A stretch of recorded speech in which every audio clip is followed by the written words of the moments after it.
জানেন তো, আমরা অনেক সময় ভাবি যে আমরা অমুকের মতো হব কিংবা তমুকের মতো হব। কেউ চাইলে কি কারোর মতো হতে পারে?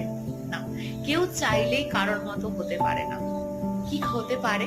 সে তার নিজের চরিত্রের মধ্যে অন্য কারোর গুণকে অ্যাড করতে পারে, কিংবা নিজের চরিত্রের মধ্যে অন্য কোনো কারোর দোষকে অ্যাড করতে পারে, কিন্তু সে নিজে সেই ব্যক্তিটি হয়ে উঠতে কখনোই পারে না।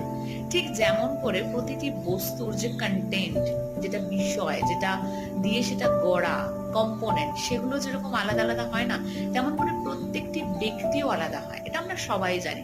তাই কাউকে কপি করা তো দূরহস্ত, আপনি চাইলে কিন্তু কারোর মতো কখনোই হতে পারবেন না। হ্যাঁ, আপনি আপনার একটা নিউ ভার্সন হতে পারেন। সেটা আপনি খারাপ হতে চাইলে খারাপ, ভালো হতে চাইলে ভালো, কিন্তু কখনোই সেই ব্যক্তি হতে পারবেন না। আর আমি যদি নিজেকে প্রশ্ন করি, তাহলে আমি কিন্তু কারোর মতো হতেই চাই না।